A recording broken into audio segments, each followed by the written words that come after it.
Wasn't in court today, but a Detroit businessman took center stage in the first day of criminal testimony. At issue, tens of thousands of dollars in high-flying perks he gave to then-Mayor Kwame Kilpatrick. 7 Action News investigator Ross Jones continues our team coverage. And Ross, who are we talking about here? Well, Dave and Carolyn, we're talking about a businessman named Tony Suave. Suave is a name most jurors never probably heard until today in court, but 7 Action News knows all about him.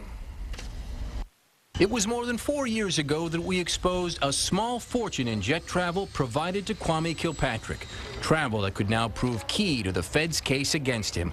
Tony Suave is one of Detroit's business titans who had big city contracts under Kilpatrick and wanted more. As we showed you in 2008, he routinely provided Kilpatrick with free trips on his private jet to places like Tallahassee, Florida, where Kilpatrick had a home.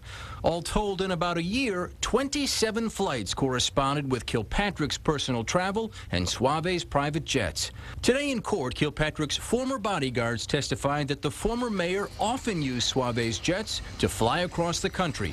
They said Suave seemed like the mayor's friend, jetting him to places like Florida with his family, Bermuda with friend Bobby Ferguson and others, even New York City, where he went shopping with his former lover, Christine Beatty. Suave came along for the New York trip, too. Well, I'm a hard-working guy.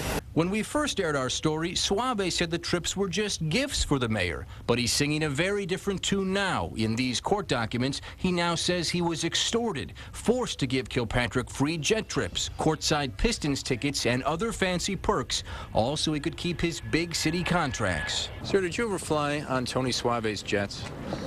Is it a perk Bernard Kilpatrick ever enjoyed? He only smiled leaving federal court today. Testimony continues tomorrow morning. We called Suave's spokeswoman for comment on what came out in court today. She was very kind, but said Suave can't say a word. That's because he's set to testify in this case later on.